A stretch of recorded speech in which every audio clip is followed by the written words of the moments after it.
Puji Tuhan. Selamat pagi, selamat beribadah. Kita bersyukur pagi ini kita bisa kembali ada di rumah Tuhan. Satu hal yang luar biasa, pemeliharaan Tuhan sudah kita rasakan ya. Mari kita terus bersyukur kepada Tuhan. Karena Dia Bapa yang baik dan mengasihi kita. Dia Allah yang setia. Dia layak kita tinggikan dan kita agungkan. Haleluya.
menaikkan syukur kami kepadamu. Biarlah pujian kami naikkan Tuhan menjadi persembahan yang harum bagimu, menyukakan hatimu ya Bapa. Dengan apa kami membalas segala kebaikan-Mu Tuhan, selain dengan ucapan syukur kami Tuhan, selain lidah bibir kami yang mengagungkan Engkau Tuhan. Terima kasih Bapa, terima kasih. Mari Kau beracara dalam ibadah pagi ini Tuhan. Lawat setiap kami Tuhan, jangan ada satu pun yang terlewat Tuhan. Setiap kami yang hadir pagi ini merasakan jamaah dan lawatan-Mu kembali dikuatkan Tuhan. Kami boleh menerima akan kekuatan Tuhan. Kami boleh merasakan pertolongan-Mu. Engkau Allah yang sanggup menolong kami apapun pergumulan persoalan di dalam hidup kami Tuhan. Saat ini kami mau datang kepadamu, menyerahkan semuanya dalam tangan-Mu, dan kami mau bebas memuji dan menyembah Engkau. Kami mau bebas bersuka cita di hadirat-Mu. Tidak ada yang mengikat dan menekan kami, karena kami adalah umat-umat yang sudah dibebaskan oleh Tuhan. Lewat darah Yesus kami dibebaskan. Terima kasih Bapa. Kami percaya Kau berikan kemenangan bagi kami. Biarlah terdengar sorak-sorai dari tempat ini yang memuji dan memuliakan Tuhan. Terima kasih Bapa. Engkau juga yang mengurapi hamba-Mu yang akan menyampaikan firman-Mu. Perlengkapi hamba-Mu, pakai hamba-Mu. Biarlah dari lidah mulut bibirnya Tuhan keluar ucapan-ucapan firman Tuhan yang diurapi, yang akan menjadi berkat bagi setiap kami yang mendengar, yang akan membawa pemulihan, membawa kesembuhan, yang akan membawa kekuatan bagi setiap kami, untuk kami bisa melalui hari-hari kami bersama Engkau. Terima kasih Bapa, pakai hamba-Mu, sembunyikan dia di balik salib-Mu. Terima kasih Tuhan. Dan saat ini juga mau menyerahkan seluruh hidup kami dalam tangan-Mu. Apa yang bisa kami berikan kepadamu, biar ini menjadi satu persembahan yang menyenangkan Tuhan. Terima kasih Bapa. Kami siap untuk mendengar sabda-Mu. Mari Kau terus beracara di tengah kami. Di dalam nama Tuhan Yesus kami berdoa dan mengucap syukur. Dan setiap kita yang percaya katakan amin. Haleluya. Tuhan saudara, silakan duduk. Kita akan mengorbankan persembahan. Kita akan angkat sebuah pujian. Segala puji syukur hanya bagi-Mu Tuhan.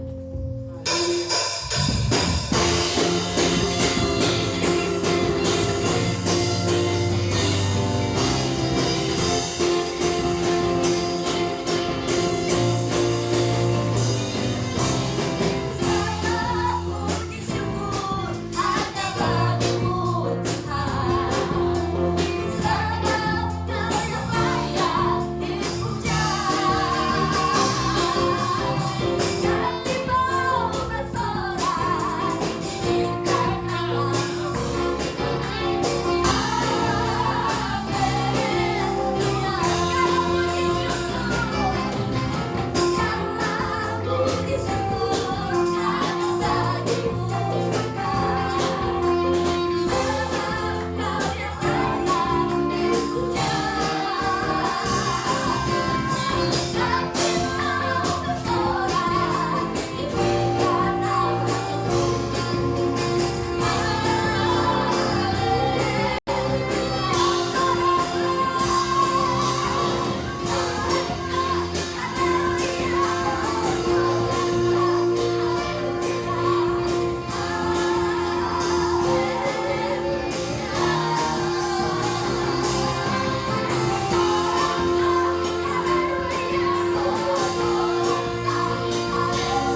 Shalom saudara yang kasih dalam nama Tuhan Yesus Kristus. Allah mengasihi kita semua dan puji Tuhan, dalam keadaan cuaca yang tidak baik dan hujan, saya mengucap syukur kepada Tuhan. Sungguh jemaat di tempat ini cinta Tuhan. Amin. Ini adalah suatu berkat kasih karunia Tuhan bagi kita semua. Maju terus di dalam Tuhan. Amin. Saudara yang kasih dalam nama Yesus Kristus, firman Tuhan pada saat ini diambil dari kitab Yesaya pasal 41 ayat 17 sampai dengan 20. Orang-orang sengsara dan orang-orang miskin sedang mencari air, tetapi tidak ada. Lidah mereka kering kehausan, tetapi Aku, Tuhan, akan menjawab mereka. Dan sebagai Allah orang Israel, Aku tidak akan meninggalkan mereka. Aku akan membuat sungai-sungai memancar di atas bukit-bukit yang gundul, dan membuat mata-mata air membual di tengah daratan. Aku akan membuat padang gurun menjadi telaga, dan memancarkan air dari tanah kering. Aku akan menanam pohon aras di padang gurun, pohon penaga, pohon murad, dan pohon minyak. Aku akan menumbuhkan pohon sanobar di padang belantara, dan pohon berangan serta pohon cemara di sampingnya, supaya semua orang melihat dan mengetahui, memperhatikan dan memahami bahwa tangan Tuhan yang membuat semuanya ini, dan yang Maha Kudus Allah Israel yang menciptakannya. Saudara yang kasih dalam nama Tuhan Yesus Kristus, ayat 17 telah kita dengarkan beberapa minggu yang lalu. Kemudian ayat yang ke-18 juga sudah kita dengarkan bersama. Pada saat ini kita akan berfokus kepada ayat 19 dan 20. Tuhan berkata, Aku akan menanam pohon aras di padang gurun, pohon penaga, pohon murad, dan pohon minyak. Pohon aras adalah pohon yang sangat luar biasa eloknya di hadapan Tuhan. Dia memiliki ketinggian sekitar 25 meter. Kemudian dia mempunyai dahan atau cabangnya bisa mencapai 33,8 meter. 33,8 meter. Daun-daunnya rimbun dan daun-daunnya ada lapisan lilin. Batang yang sangat besar sekali. Diameternya bisa mencapai 9 sampai 12 meter. Pohon aros ini adalah pohon yang sangat kuat.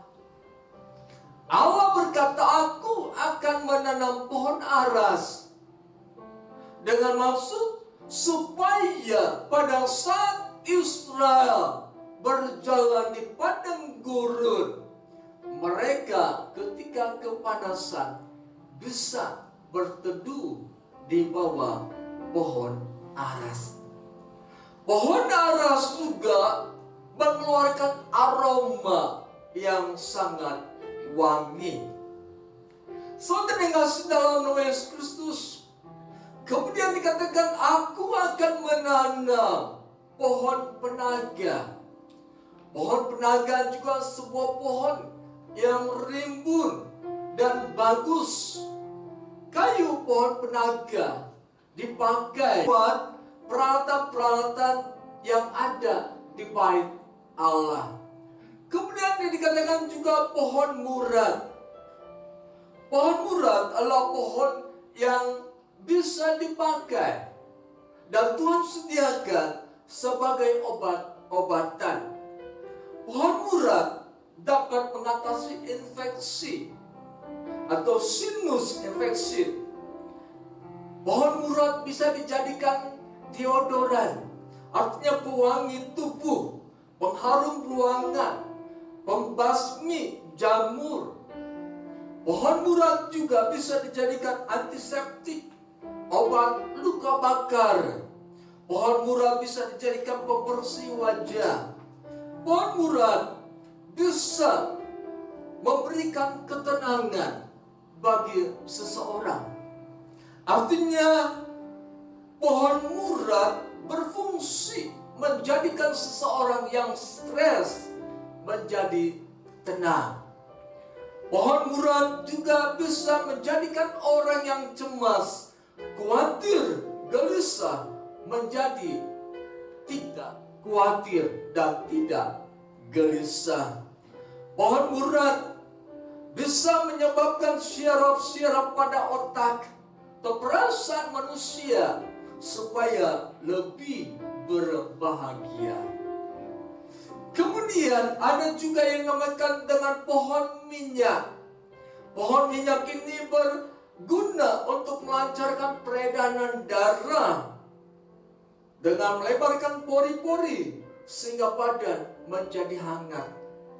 Artinya pada saat malam hari, maka kegunaan pohon minyak ini Allah nyatakan kepada bangsa Israel supaya mereka pada saat malam hari tertiup angin yang keras, mereka tetap memiliki kehangatan. Saudara yang kasih dalam nama Tuhan Yesus Kristus, pohon murad juga bisa meredakan sakit kepala, hidung tersumbat, bisa sembuh oleh pohon murad. Pohon murad bisa meningkatkan konsentrasi seseorang. Pohon murad bisa dijadikan obat batuk, mencegah gigitan nyamuk. Artinya di padang gurun banyak nyamuk siap untuk menggigit mereka, tapi Tuhan akan menanam pohon murad supaya mereka tidak digigit nyamuk. Hebat gak Tuhan kita? Hebat ya. Kemudian pohon murad juga dikatakan mengatasi kulit berminyak. Artinya kalau wajah berminyak gitu ya, padang gurun bisa menjadi tidak berminyak karena pohon murad. Nah, saudara yang kasih dalam nama Yesus Kristus, padang gurun adalah tempat atau daerah yang sangat minim atau bahkan tidak pernah ada curah hujan. Jadi sedikit kemungkinan ada makhluk bisa hidup di sana. Sedikit kemungkinan tumbuhan bisa hidup di sana. Sebab di padang gurun tidak ada mata air. Artinya air yang Tuhan berikan di dalam ayat yang ke-18 itulah yang menjadikan pohon aras, pohon penaga, pohon murad dan pohon minyak bisa bertumbuh. Kemudian di dalam ayat yang ke-19 bagian B, aku akan menumbuhkan pohon sanobar di padang belantara. Pohon sanobar adalah pohon yang batangnya, kayunya bisa dibuat menjadi alat musik. Artinya Tuhan menyediakan, hai Israel, kalau engkau misalnya lagi pikirannya lagi kacau, lagi mumet ini, engkau bisa membuat alat musik, engkau bisa membuat alat musik, dan engkau bisa bersukacita lewat puji-pujian. Kemudian di sana juga dikatakan pohon berangan. dan pohon cemara di sampingnya. Saudara yang kasih dalam nama Yesus Kristus, padang belantara adalah satu tempat yang tidak dihuni oleh manusia. Padang belantara adalah satu tempat yang tidak mungkin diusahakan oleh manusia. Dengan kata lain, apapun usaha manusia untuk menjadikan padang itu sebagai perkebunan dan lain-lain, tidak akan mungkin bisa dilakukan oleh manusia. Tetapi Allah berkata, aku akan menanam, aku akan menumbuhkan pohon-pohon itu di padang gurun dan di padang belantara. Kalau Tuhan berkata, aku akan menanam, berarti Allah memiliki rencana. Rencana untuk apa? Rencana yang terbaik untuk umatnya. Dengan maksud pada satu umatnya dari tanah pembuangan, mereka akan kembali ke tanah perjanjian.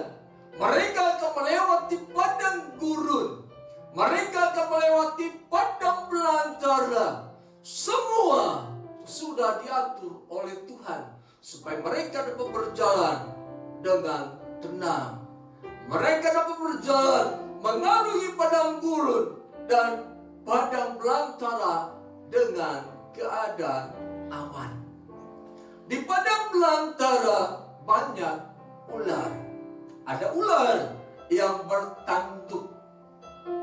Di padang belantara banyak kalajengking. Di padang belantara banyak serigala. Di padang belantara banyak semak duri yang tidak akan membuat mereka nyaman melewati padang belantara. Tetapi Allah berkata, semak duri akan dirubah oleh Allah menjadi pohon-pohon yang menyukakan hati Allah. Dirubah oleh Allah menjadi pohon-pohon yang bisa memberikan ketenangan bagi bangsa Israel. Kalau Allah berjanji, berarti Dia memiliki satu rencana yang indah dalam kehidupan umatnya. Kalau Allah sudah memuat rencana, maka Dia pasti akan melakukan apa yang Dia rencanakan. Kita perhatikan kitab Yesaya ayat 27. Demikian dikatakan firman Tuhan. Tuhan semesta alam telah merancang, siapakah yang dapat menggagalkannya? Tangannya telah teracung, siapakah yang dapat membuatnya ditarik kembali? Allah berkata, aku akan menanam pohon aras, penaga, pohon murah, pohon minyak. Aku akan menanam pohon sanobar, penaga. Aku akan menanam pohon-pohon berangan dan yang lain-lain. Di tempat yang tidak mungkin bagi manusia. Tetapi aku akan melakukannya. Allah berkata, alam tidak bisa menggagalkan rencana Allah.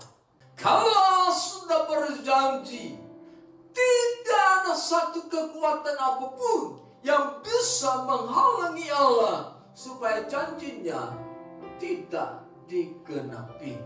Kita perhatikan di Yesaya pasal 14 ayat 24. Tuhan semesta alam telah bersumpah firman-Nya, sesungguhnya seperti yang kumaksud demikianlah akan terjadi, dan seperti yang kurancang demikianlah akan terlaksana. Jadi Allah akan menanam pohon-pohon di tengah-tengah padang gurun, di padang belantara. Allah berkata, maksudku akan terjadi. Apa yang sudah kurancangkan akan terlaksana.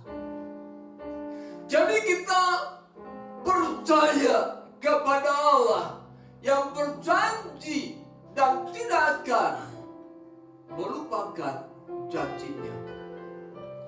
Kita percaya kepada Allah yang berjanji dan Dia akan menggenapi janjinya. Saudara yang dikasihi dalam nama Tuhan Yesus Kristus, tentu kalau Allah berjanji, janji yang diucapkan adalah untuk kebaikan umat Israel.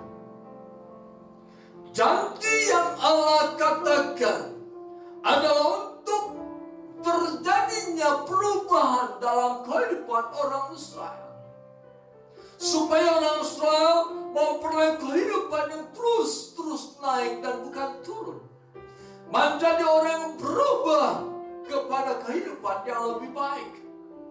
Kalau Allah berjanji kepada kita, berarti Allah akan mengadakan perubahan dalam kehidupan kita.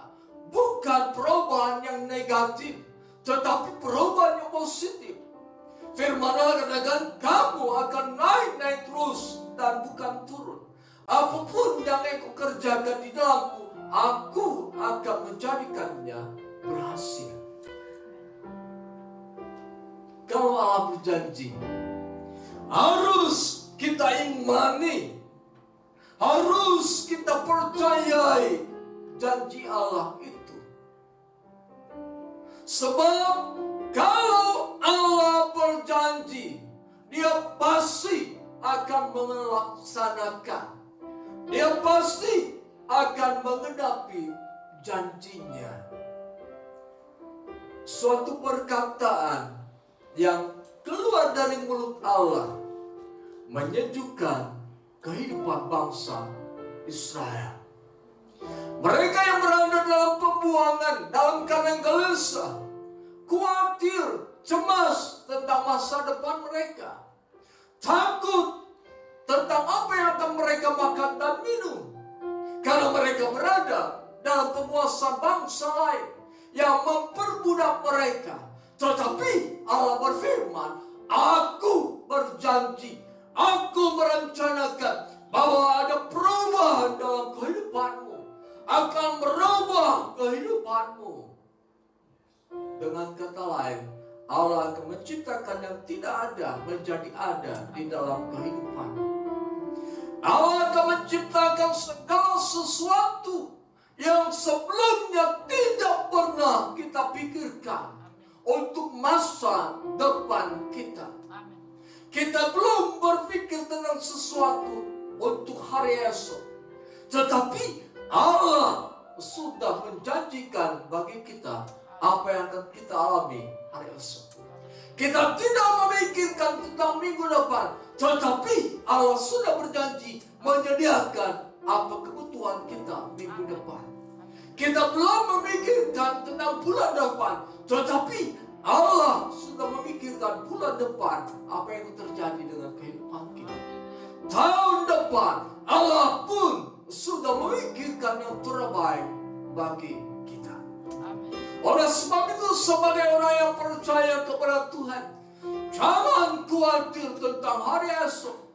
Jangan khawatir tentang minggu depan.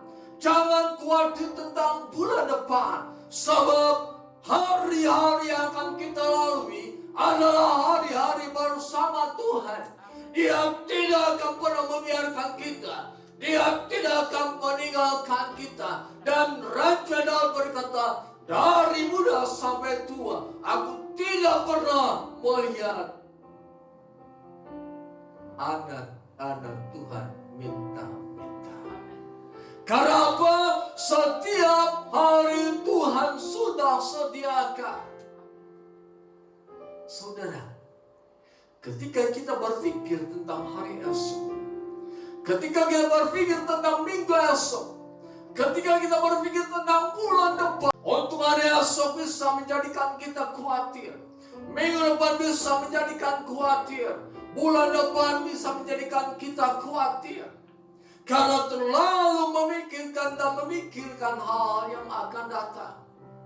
Kalau kita percaya kepada Tuhan, berarti harus menyerahkan kehidupan ini kepada Tuhan. Harus mempercayakan kehidupan ini kepada Tuhan. Harus menyerahkan hidup ini kepada Tuhan. Pada waktu minggu kemarin, Bapak Pendeta Runtas memberitakan firman Tuhan tentang pohon yang ditanam di tepi aliran air. Itu melambangkan orang yang berharap kepada Tuhan, melambangkan orang yang mengandalkan Tuhan. Pohon itu akan tumbuh dengan subur dan menghasilkan buah. Saudara yang dikasihi dalam nama Tuhan Yesus Kristus, Allah berfirman kepada bangsa Israel, aku akan menumbuhkan, aku akan menanam pohon-pohon di padang gurun dan di padang belantara, sesuatu yang tidak bisa dilakukan oleh manusia. Inilah juga yang akan dikerjakan Allah dalam kehidupan setiap umat-umatnya. Allah akan mengerjakan sesuatu yang tidak bisa kita kerjakan, namun Dia akan mengerjakannya bagi kita. Sesuatu yang tidak pernah kita pikirkan, namun itu juga yang akan Allah berikan kepada kita. Oleh sebab itu, saudara yang kasih dalam nama Yesus Kristus, arahkan kehidupan kita untuk terus berfokus kepada firman Tuhan, berfokus kepada Tuhan. Supaya apa? Supaya segala sesuatu yang Tuhan janjikan terjadi dalam kehidupan kita. Mungkin seseorang berkata, saya jauh dari Tuhan, namun toh saya bisa mendapatkan kecukupan akan makan dan minum. Saya jauh dari Tuhan, namun toh saya tetap bisa mendapatkan uang. Saudara, ketika kita jauh dari Tuhan, bukan kehidupan bersama Tuhan yang sedang kita jalani.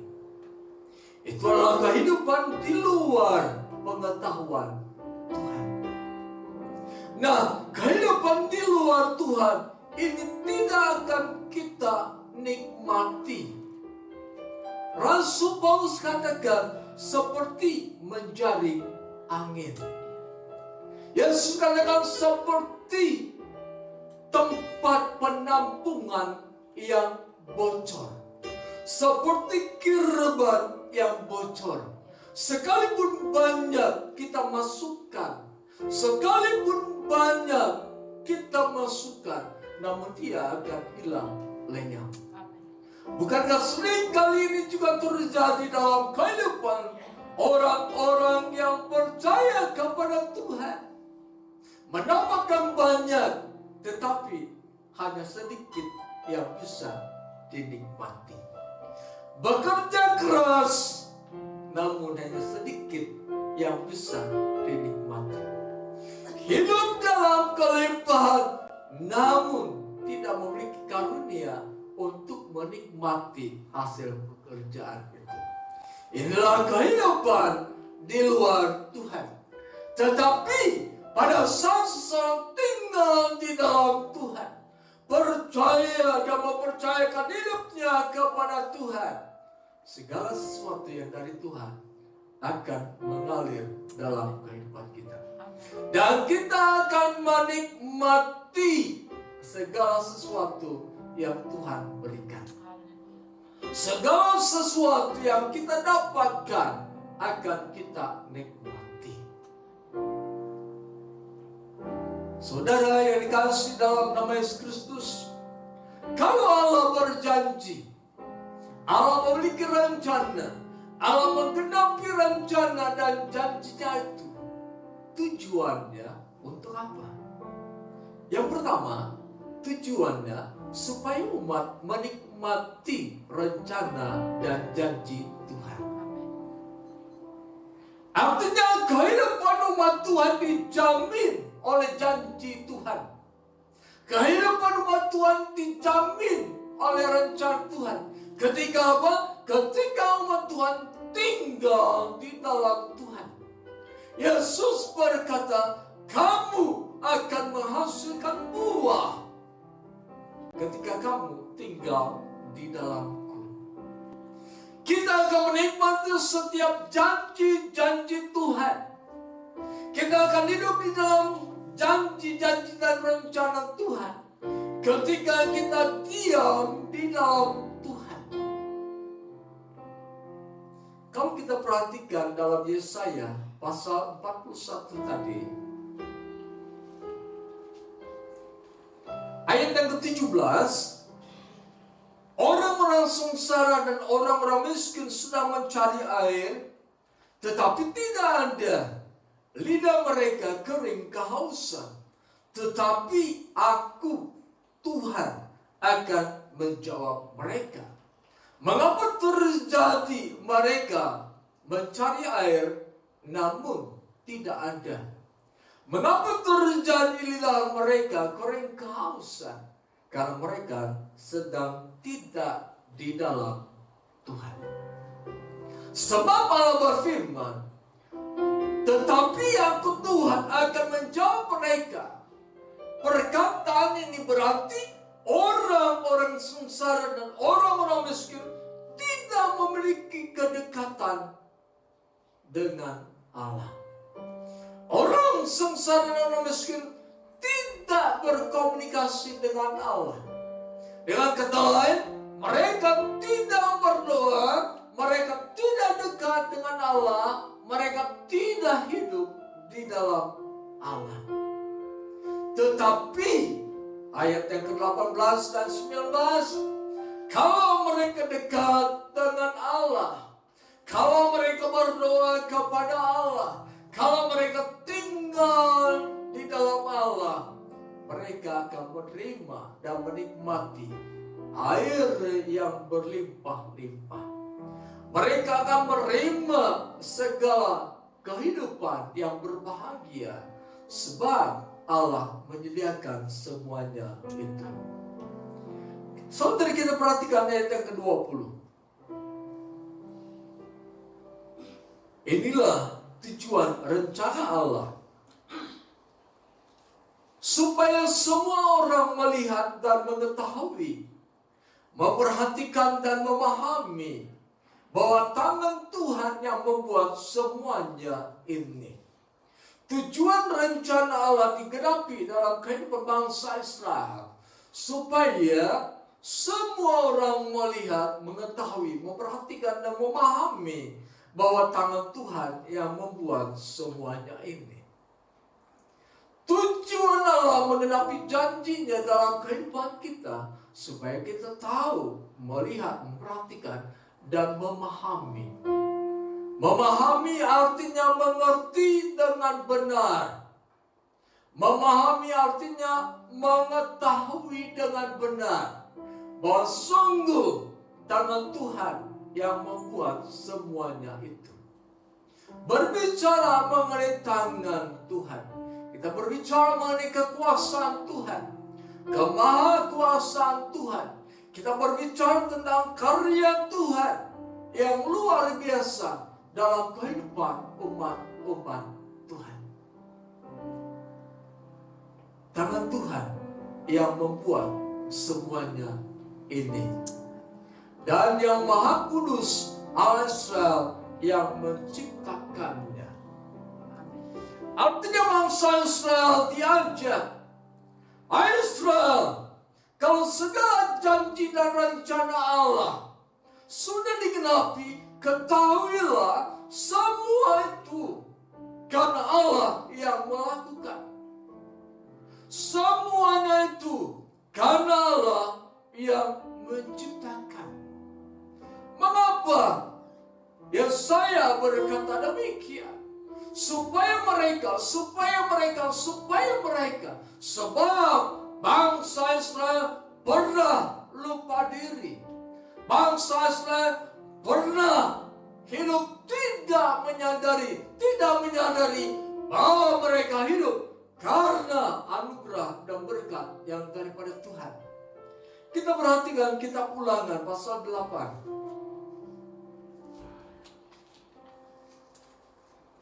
Ulangan pasal 8 ayat 11 dan seterusnya. Hati-hatilah supaya jangan engkau melupakan Tuhan Allahmu dengan tidak berpegang pada perintah, peraturan dan ketetapannya yang kusampaikan kepadamu pada hari ini. Dan supaya apabila engkau sudah makan dan kenyang, mendirikan rumah-rumah yang baik serta mendiaminya. Dan apabila lembu sapimu dan kambing dombamu bertambah banyak, dan emas serta perakmu bertambah banyak, dan segala yang ada padamu bertambah banyak, jangan engkau tinggi hati, sehingga engkau melupakan Tuhan Allahmu, yang membawa engkau keluar dari tanah Mesir, dari rumah perbudakan, dan yang memimpin engkau melalui padang gurun yang besar. Dahsyat itu, dengan ular-ular yang ganas, serta kalajengkingnya dan tanahnya yang gersang, yang tidak ada air. Dia yang membuat air keluar bagimu dari gunung batu yang keras, dan yang di padang gurun memberi engkau makan mana yang tidak dikenal oleh nenek moyangmu, supaya direndahkannya hatimu dan dicobanya engkau hanya untuk berbuat baik kepadamu akhirnya. Maka janganlah kau katakan dalam hatimu, kekuasaanku dan kekuatan tangankulah yang membuat aku memperoleh semua kekayaan ini. Tetapi haruslah engkau ingat kepada Tuhan Allahmu, sebab Dialah yang memberikan kepadamu kekuatan untuk memperoleh kekayaan, dengan maksud meneguhkan perjanjian yang diikrarkannya dengan sumpah kepada nenek moyangmu, seperti sekarang ini. Amin. Saudara, Allah berfirman lewat Musa. Dan Musa berkata kepada bangsa Israel, "Hai Israel, semua yang engkau miliki itu merupakan penggenapan janji Tuhan, bukan usahamu. Dan pada saat ini pun, mau tidak mau kita harus berkata, semua yang ada, yang kumiliki merupakan penggenapan janji Tuhan dalam kehidupanku. Apapun keadaanku, pasti akan terus mengalami perubahan ke arah yang lebih baik lagi. Kenapa? Memang Allah berjanji demikian. Orang percaya hidup bagaikan fajar yang terus bersinar dan bersinar sampai rembang tengah air. Artinya orang percaya akan terus mengalami satu perubahan dalam kehidupannya. Lebih terang dan lebih terang. Kita akan mengalami, kita akan menikmati janji Tuhan. Sebab apa? Kita adalah orang yang percaya kepadanya. Sebagai orang yang percaya kepadanya, harus dan sewajarnya kita tinggal di dalam Tuhan. Supaya apa? Janji itu digenapi dalam kehidupan kita. Dan kita tinggal menikmati janji-janji itu. Kita perhatikan kitab Roma pasal 8 ayat 17. Roma pasal 8 ayat 17.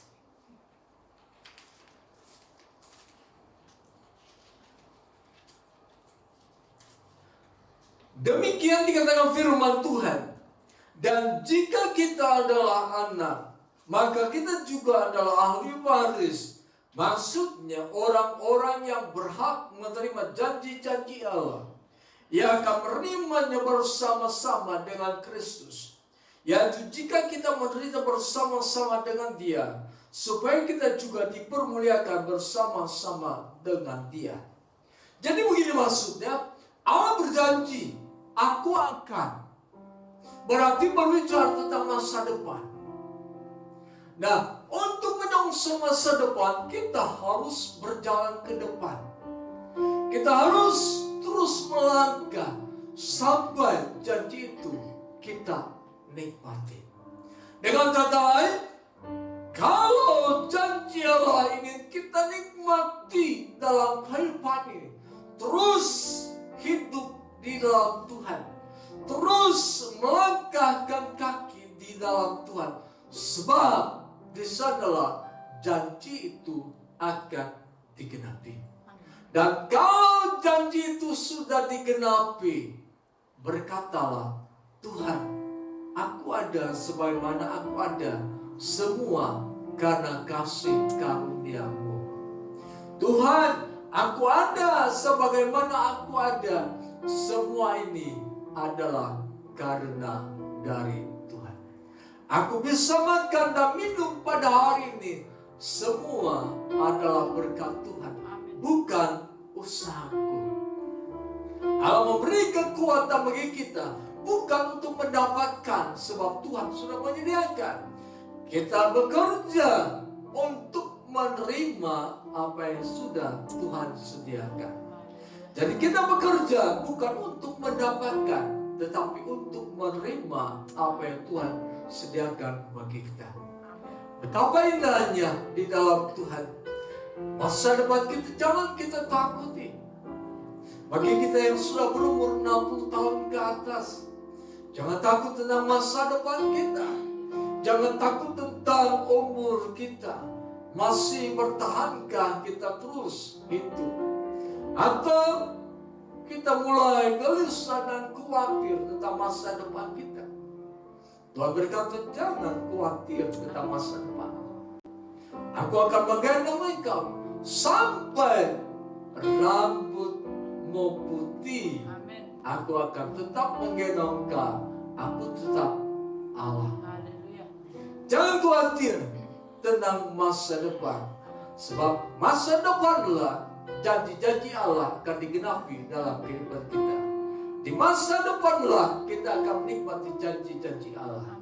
Sebab itu mari saudara yang kasih dalam nama Yesus Kristus, bahwa segala sesuatu yang Allah janjikan terjadi dalam kehidupan kita, tujuannya untuk supaya kita menikmati janji-janji itu.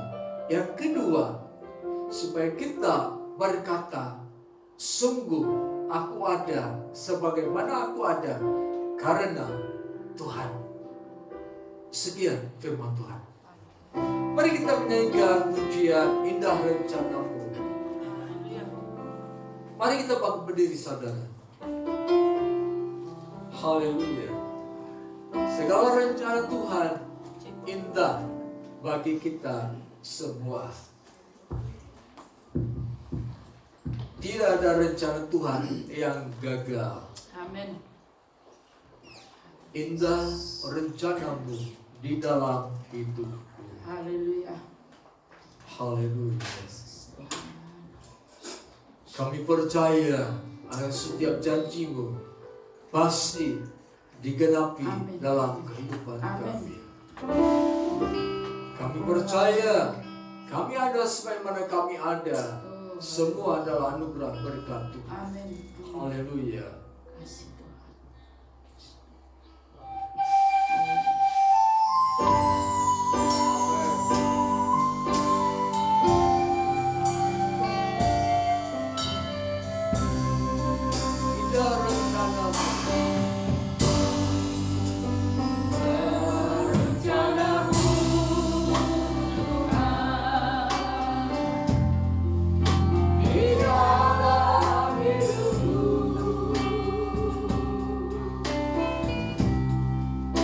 Walau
janji dan rencana Tuhan. Hamba berdoa bagi jemaat Tuhan di tempat ini. Bagi mereka pun dimanapun mereka berada. Biar roh kami terus menyala-nyala di dalam Tuhan. Untuk terus tinggal di dalam Tuhan. Sampai mengalami realita Tuhan. Yaitu segala janji Tuhan digenapi dalam kehidupan kami. Kami menikmati janji Tuhan. Dan mulut kami mengucap syukur dan berkata, kami hidup karena kasih karunia Tuhan. Terima kasih Tuhan. Kami berdoa bagi sidang jemaat yang dalam keadaan sakit, atau dimanapun mereka berada, yang kini dalam keadaan sakit. Kami tetap berpegang pada firman-Mu. Di dalam nama Yesus, Allah menjamah ibu dadi dan memberi kesembuhan.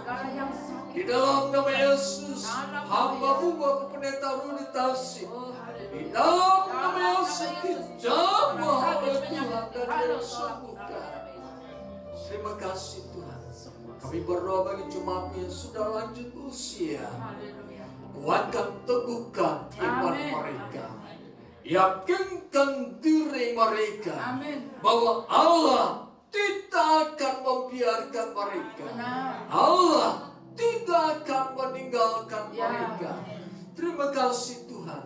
Kami menyadari orang tua kami yang lanjut usia memiliki keterbatasan dalam tubuh jasmani mereka. Tapi yang kami yakin percaya, Allah menolong mereka. Allah memberi kesembuhan bagi mereka. Memberi kekuatan bagi mereka. Kami berdoa untuk Bapak Aco, Ibu Joni, Ibu Ripka, Bapak dan Ibu Okim. Kami berdoa untuk mereka Tuhan. Tuhan lawan mereka. Beri kepada mereka kekuatan begitu jasmani mereka. Segarkan iman mereka Tuhan. Terima kasih Tuhan, terpuji nama Tuhan. Serahkan kehidupan kami ke dalam tangan Tuhan. Dan kami akan terus berjalan di dalam kebenaran firman Tuhan. Sampai kami terus mengalami realita Tuhan dalam kehidupan sehari-hari. Kami berdoa bagi mereka yang sudah ambil bagian dalam pelayanan di kebaktian ini. Baik para pemain musik, well singer, LCD, maupun mereka yang menjalankan broadcast pada saat peribadatan ini. Diberkatilah mereka dengan limpahnya. Terima kasih Tuhan. Sebentar kami akan kembali ke rumah kami masing-masing. Diserahkan kehidupan kami ke dalam tangan Tuhan.